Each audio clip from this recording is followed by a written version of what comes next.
Muito bom dia, seja bem-vindo ao nosso Reflexão e Vida desta sexta-feira. Estamos aqui finalizando mais uma semana, compartilhando a palavra de Deus. Hoje nós vamos estudar o Salmo 53. Eu quero que você acompanhe conosco esse estudo, eu creio que será bênção na sua vida.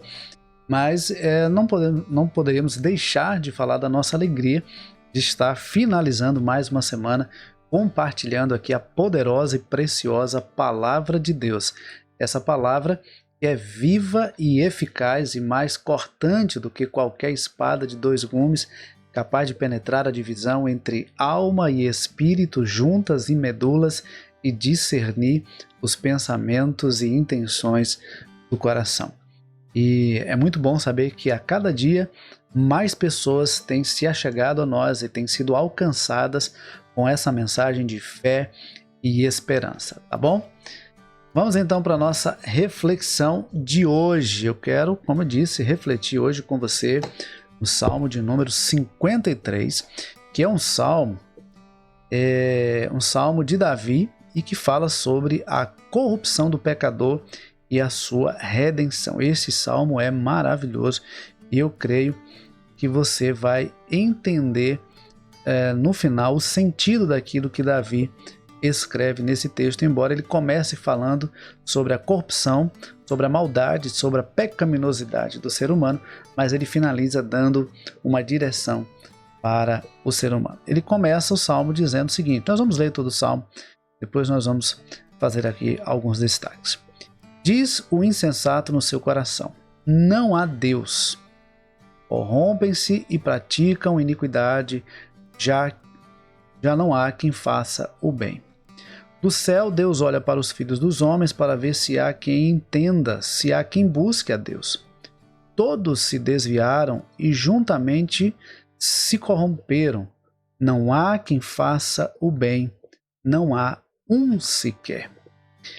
Será que não entendem nada esses que praticam a iniquidade, que devoram o meu povo como se comessem pão e que não invocam a Deus?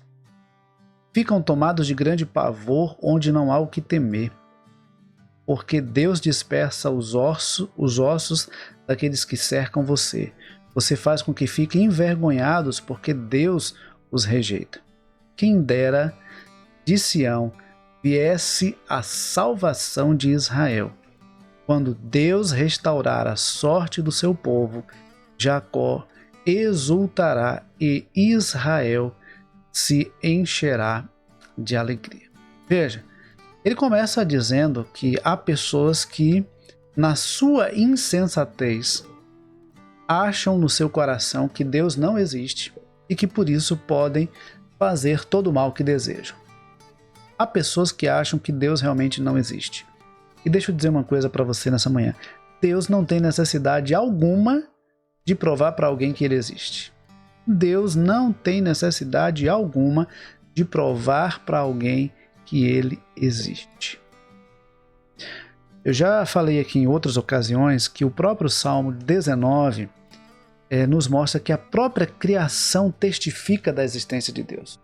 Céus proclamam a glória de Deus e o firmamento anuncia as obras das suas mãos. Então, a própria criação já testifica da existência de Deus. Mas há pessoas que não creem em Deus, não acreditam em Deus.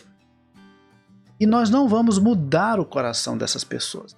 Deixa eu dizer uma coisa para você nessa manhã.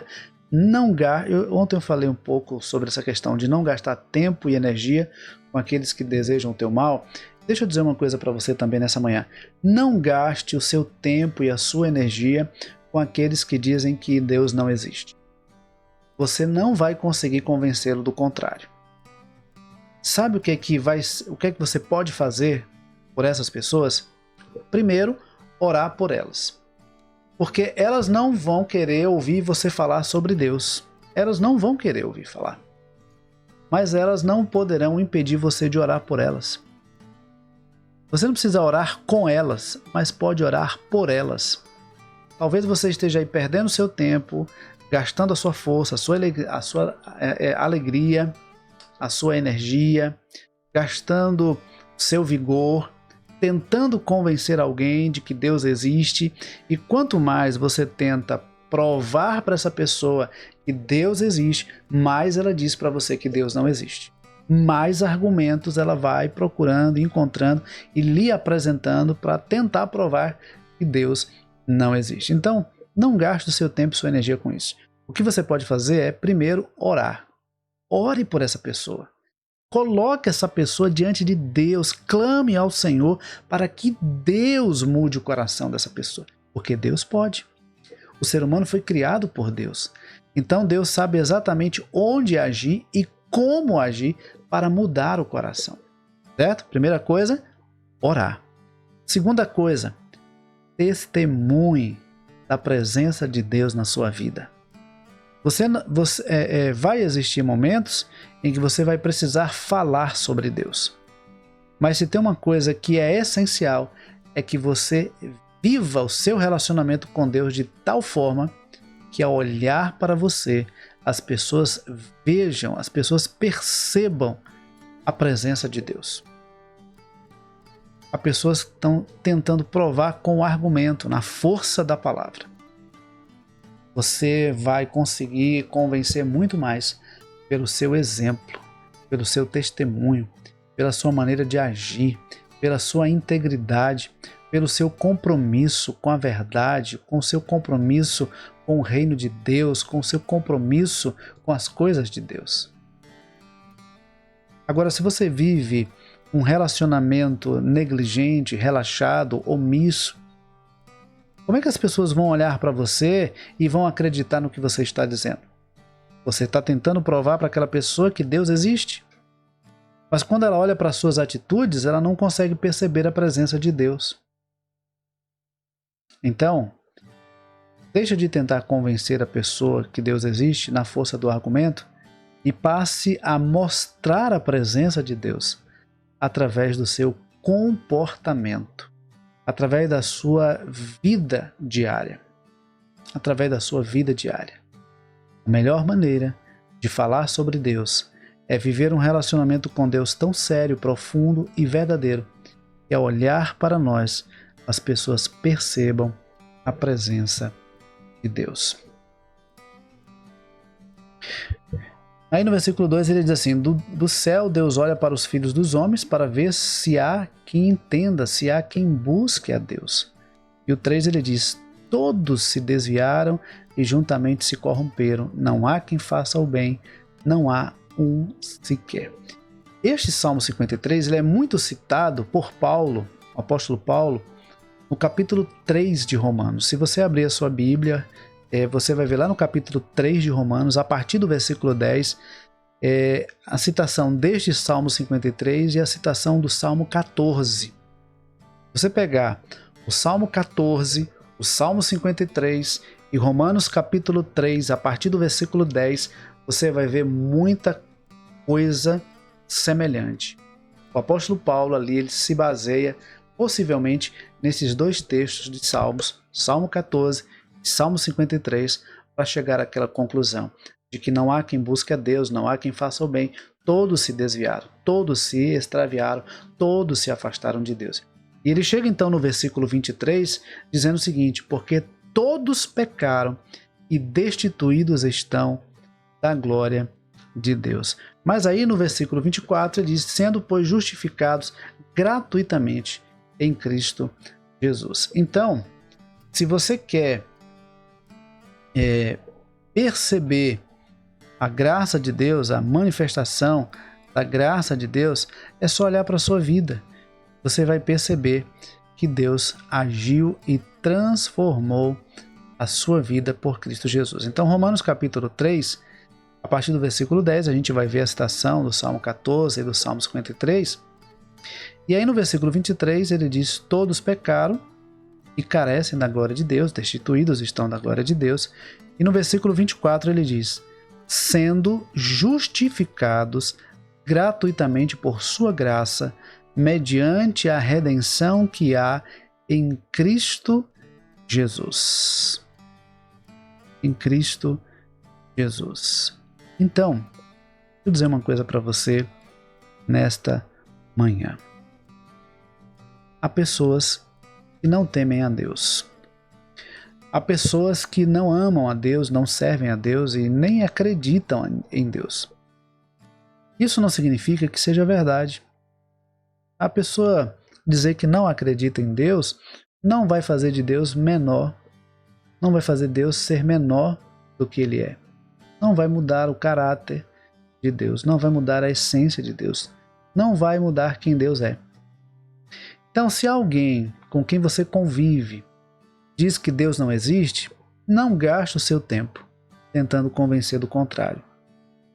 Ore por essa pessoa e testemunhe de forma que, ao olhar para a sua vida, ela perceba a presença de Deus.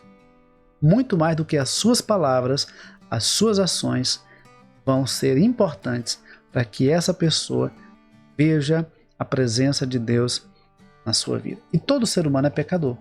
Todos pecaram e destituídos estão da glória de Deus, sendo justificados gratuitamente em Cristo Jesus, pela redenção que há em Cristo Jesus. E aí, como eu disse, ele finaliza este salmo com uma palavra de esperança.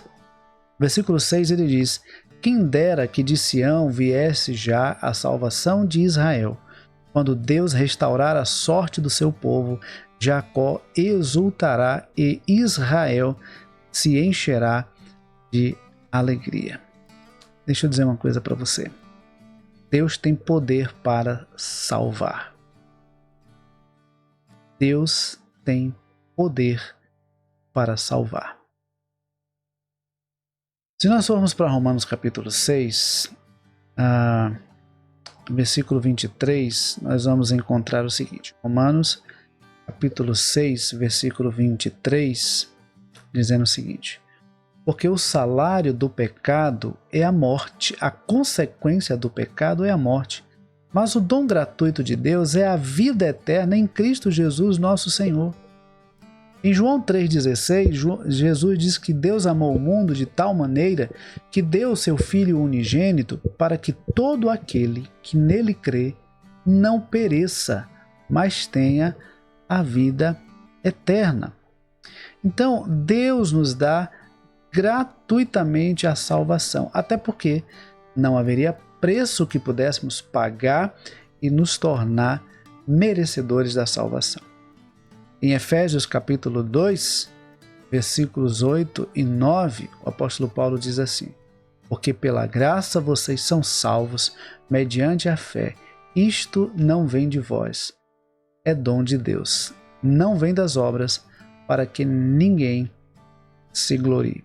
Então, a salvação não é fruto do nosso esforço, também não é fruto do nosso merecimento. A salvação é fruto da graça de Deus. A salvação vem do Senhor.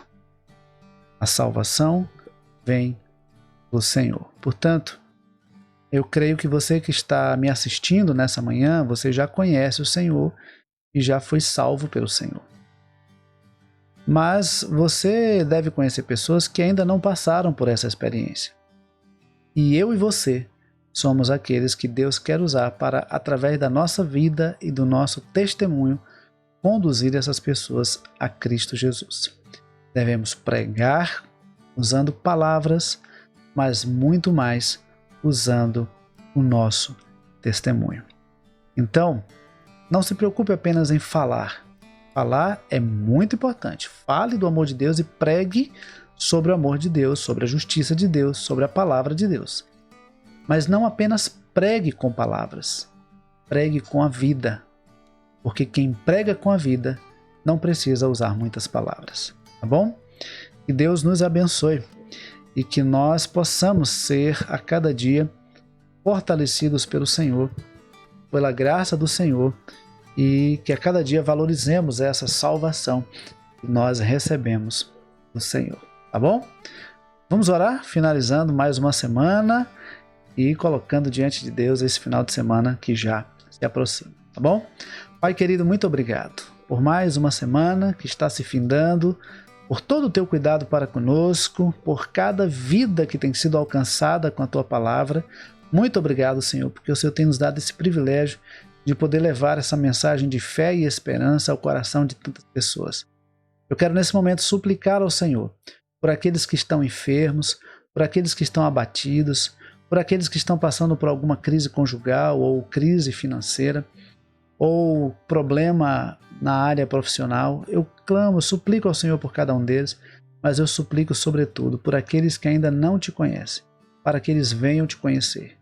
Ó Deus, que toda objeção seja lançada por terra e que eles possam realmente olhar para Cristo como autor e consumador da sua fé, assim como o Senhor um dia fez conosco, abrindo o nosso entendimento para que pudéssemos compreender a tua palavra. Muito obrigado, Senhor, pelo teu amor e por tua graça sobre nós, em nome de Jesus. Que Deus nos abençoe, que Deus nos conceda um ótimo final de semana e, se Deus permitir, segunda-feira, 6h30 da manhã, você tem um novo encontro marcado com Reflexão em Vida. Mas, antes de terminar, eu quero pedir para que você curta esse vídeo. Seu like é muito importante para que o YouTube possa impulsionar esse vídeo. Segunda coisa é que você se inscreva aqui no nosso canal e ative o sininho das notificações para que você seja notificado sempre que houver um conteúdo novo. E terceiro, eu quero muito que você compartilhe esse conteúdo nas suas redes sociais. Se aquilo que eu falei nessa manhã abençoou a sua vida, se aquilo que eu falei fez sentido e está de acordo com a palavra, então eu gostaria que você compartilhasse com o maior número de pessoas que você puder. Tá bom? Deus abençoe, uma excelente sexta-feira e um ótimo final de semana para você e para sua família, em nome de Jesus.